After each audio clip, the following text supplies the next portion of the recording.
근데 하지만 불교의 폐단을 체험한 조선 말기의 성리학자들이 척불의식은 불교의 존속을 어렵게 만들었어요.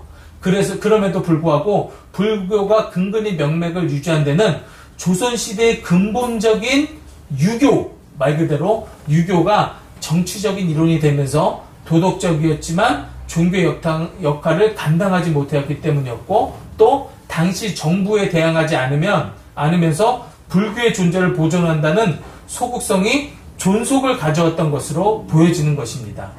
이러한 불교의 타계주의적인 신앙은 내세를 바라보는 신앙을 확립하는 데 기여하기도 하였지만 현세의 중요성을 잊게 만들어 건전한 신앙 형성에 장애를 가져오는 요인이 되기도 하였던 것이에요.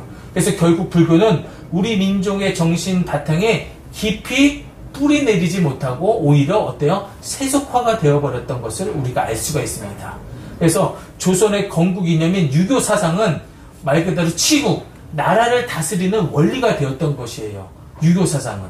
그래서 하지만 유교는 어때요? 명분론에만 빠져 있었던 거예요. 명분론. 명분이 중요한 게 아닌데 유교 사상은 명분론에만 빠져서 새 시대의 흐름에 온전한 제대로 된 사상이 되지 못하고 오히려 어때요? 당시 당쟁의 원인이 되고 말았고, 또 개혁이라는 역사의 흐름에서는 말 그대로 우리가 뭐 복고풍이라고 하듯이 복고 사상이라는 병폐만 유발했던 것이죠.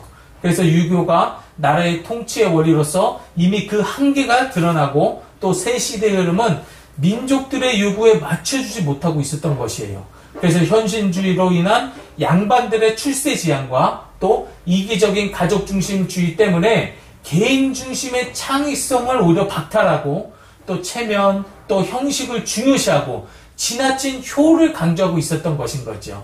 바로 이게 유교 사상이었던 거예요.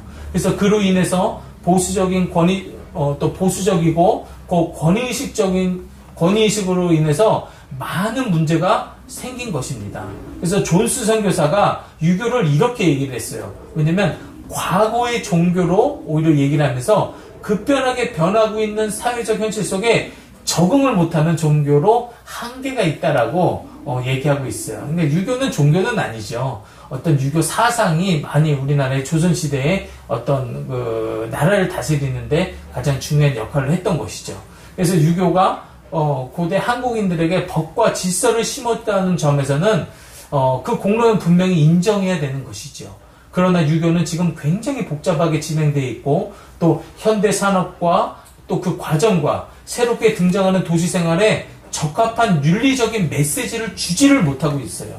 그래서 당시 조선인들은 두려움 때문에 그거를 제사를 지내고 있었던 거예요. 왜냐면 조상의 제사를 남자들만 지낼 수 있었기 때문에 초혼제도와 또 어때요?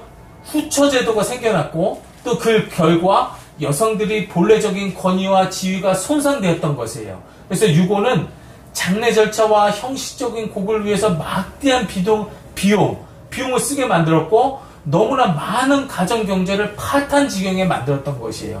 그래서 유교는 한국인들을 2000년 시간에 묶어두고 있었다라고 얘기하고 있습니다. 보시면은 기독교가 전래되고, 또 초기 한국교회의 부흥운동이 일어날 당시에 또 유교, 불교가 경제, 사회적으로 격변하는 사회 속에서 깊은 절망에 사로잡혀 새로운 힘의 대상을 찾는 절박감에 사로잡혀 있을 때였기 때문에 당시 조선인들을 우리 교회, 개신교 교회를 유일한 비운의 비상의 도구로 보게 됐던 것이에요.